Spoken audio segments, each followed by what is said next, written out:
Hi everyone, Radhe Radhe. Today we're doing chapter 2, verse 49. And what I'm realizing is that this is extremely difficult for me to understand. Um, I think I need to do like week-long studies for each of these verses to actually understand them and like study from different people. Like I can't do justice with that, just reading two websites here and two different people's translations and commentaries, and that's it, and understand them. It's just impossible. It feels impossible.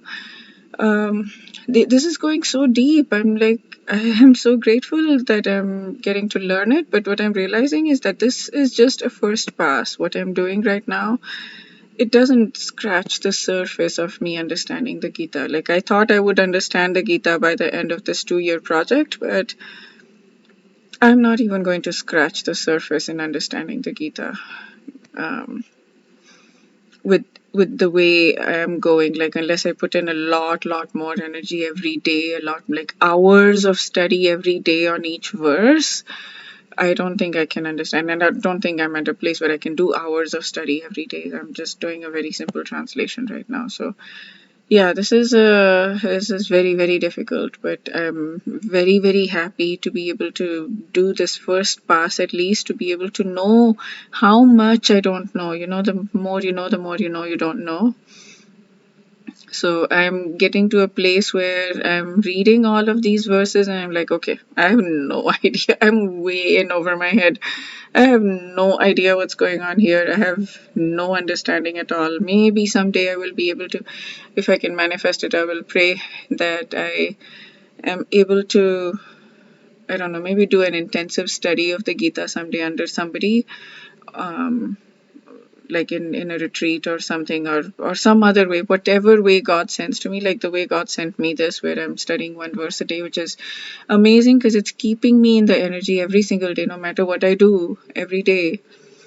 Whether I pray or not pray or whatever, at least I'm using my brain, my intellect to study. So to do something, to engage in understanding God's word and to engage in God's thing. I have been thinking of chanting. Of course, I've been trying to do one round a day. I don't manage that all the time, but I mean, there's some phases where I manage for a few days and then I don't manage for weeks or whatever. So, um, but this has been consistent. So I'm very glad that no matter what happens, what else happens, at least this is consistent, and that feels incredible and good. Okay, so I'm going to sing this and read this, and I will explain it in the best way that I understand. But I'm just, wow, this is so hard. This needs an hour or 2 hours of study. Each verse needs an hour or 2 hours of study, I feel, to actually understand it, and I have no idea what I'm doing. Okay, I will do my best. Um, I hope it helps whoever is watching in some way. Okay. दूरेण ह्यवरं कर्म बुद्धियोगाधनञ्जय बुद्धौ शरणमव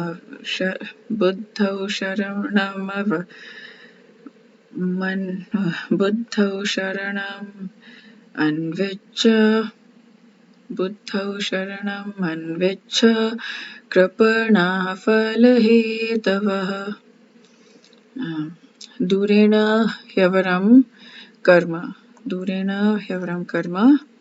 Okay, so the translation, overall translation. O Dhananjay, keep all abominable activities far distant by devotional service, and in that consciousness surrender unto the Lord. Those who want to enjoy the fruits of their work are misers. So discard durena hyavaram karma. Dur in Hindi is like keep far away, far away. So discard at a long distance avaram abominable activity. So, and I'm going to read the Swami Mukundanand one more, because in this one the Gaudiya Vaishnava, like the Chaitanya Charan Prabhu one, is talking very clearly from the lens of Krishna consciousness, and the Swami Mukundanand one is a little bit more of the literal translation. So I'm going to go there.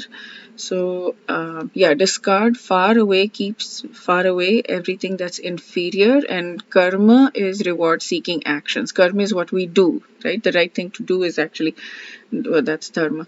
Karma is the action, what we do. So keep far away inferior reward seeking actions. Okay. Do and discard abominable activity, yeah, actions. And then Buddhi Yoga Dhananjaya. Dhananjaya is the name of Arjun, O conqueror of wealth. So Buddhi Yoga on the strength of Krishna consciousness. So here Buddhi means intellect and Yoga is Yog. So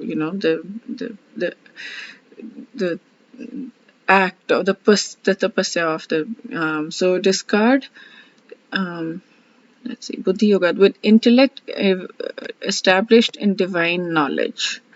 Yog is what he's translating as is divine knowledge. So with intellect, Buddhi, with intellect established in divine knowledge. So seek refuge in divine knowledge and insight, O Arjun, and discard reward seeking actions. Okay. And then Buddha Sharanam Anvicha. Buddha in such consciousness, Sharana is surrender. Sharanagati is it's a very, very big word in the Krishna consciousness world, where we're just surrendering to God. And we're saying, okay, you tell me what to do and you give me the strength to do it, and I'm just leaving everything up to you. You know what's best for me. Tell me what's best for me. Guide me. That's like full surrender to God. So Anvicha, try for, seek full surrender in such consciousness, Buddha. So now here the translation of that is Buddha, divine knowledge and insight, because knowledge, Buddhi is intellect and knowledge. So divine knowledge and insight, Sharanam, refuge, which is wonderful, and then Anvicha, seek. So seek refuge in divine knowledge and insight. Discard reward seeking actions that are certainly inferior to works performed with intellect established in divine knowledge. So seek refuge, basically. Seek refuge in divine knowledge and insight. That's the third section, which is really well done. And then Kripana Falahetava. Kripana, misers, Falahetava. Phala is fruit, those desiring in fruitive activities. So misers, those who want to enjoy the fruits of their work are misers. Miserly are those who seek to enjoy the fruits of their works.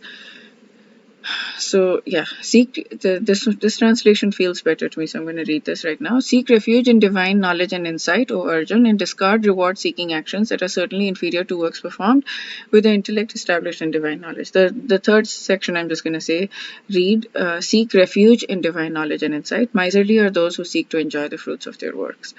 Okay, so basically this is one of the core cruxes of the Gita, right? Do your duty and leave the results to God.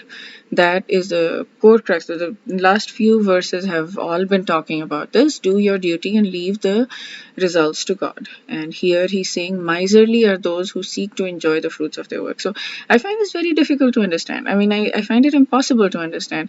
Everything we're doing is for results. Even if we're reading the Gita, I'm reading it because I want to attain God, I want to attain the love of God, and I want to attain moksha, and I want to be out of this pain, and I want to feel more joy and love, and I want to, like, there is a reason I'm doing everything. So I'm finding this very, very difficult to understand.